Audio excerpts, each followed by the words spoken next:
okey Man, Kedah 9 keluar, 89 masuk contoh. Akan ada cue tu dari producer, tapi biasanya kalau kita di stadium kita dah boleh nampak benda tu. Okey, kita dah tahu dah, okey 89 nak masuk, nombor 7 nak masuk, nombor 10 nak masuk, dah senang. Kebiasaannya seseorang pengulas dia akan melakukan tugasan mereka di beberapa tempat. Ada yang akan melakukannya di venue, contohlah pengulasan di stadium akan ada, biasanya kita akan panggil sebagai booth lah, commentary booth, commentary box. Biasa kalau dengar orang-orang kat EPL cakap from our box, comment box ataupun desk, meja pengulas lah senang cerita. Kalau buat di stadium biasanya akan ada tempat tu untuk mereka. Biasanya tempat yang kalau boleh tidak terlalu berdekatan dengan penonton, tapi ada juga yang betul-betul dekat dengan penonton, tapi mereka akan menggunakan lead mic lah. Ni nama dia lead mic, yang mic yang dipegang oleh pengulas-pengulas di sana.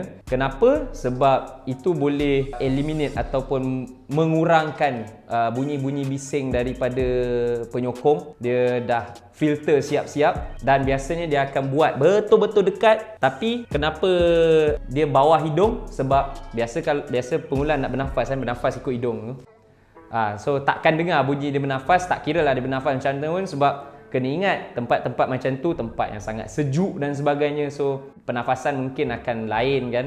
Tapi kenapa dia kena betul-betul dekat? Sebab dia akan ambil, dia akan filter terus suara pengulas dari situ. So kalau dia nak menjerit pun daripada mic tu, dia tak akan pecah. Biasanya tak akan pecah. Box ni dia lihat juga dia dekat mana. Biasanya benda ni akan melibatkan stadium lah. Stadium tu letakkan bilik media ataupun commentary box tu di mana.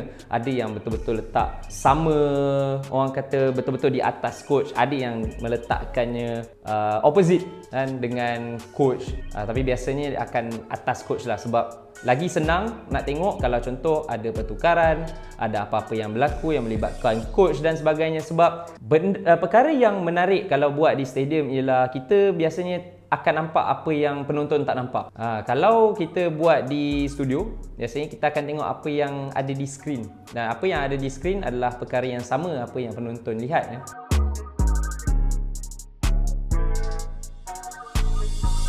So kalau kita tengok dekat stadium, kita boleh tengok kalau ada pertukaran akan berlaku. Okey, kita dah nampak dekat bawah, oh pemain ni sedang bersedia nak masuk kan. Tak perlu producer bagi tahu, okey Man, Kedah 9 keluar, 89 masuk contoh. Akan ada cue tu dari producer, tapi biasanya kalau kita di stadium kita dah boleh nampak benda tu. Okey, kita dah tahu dah, okey 89 nak masuk, nombor 7 nak masuk, nombor 10 nak masuk, dah senang kan. Tapi kehidupan pengulas ni kadang-kala buat di stadium, kadang-kala di studio, orang kata itu asam garamnya jugalah. Kenapa seronok mengulas di stadium? Of course sebab kita dapat rasakan aura, contoh penyokong kalau ada di situ. Kita dapat dengar terus kalau coaches ataupun pemain jerit atau macam mana diorang berkomunikasi dan sebagainya. Kalau diorang communicate, kita boleh dengar apa yang baik, apa yang tak baik, kita boleh dengar kan.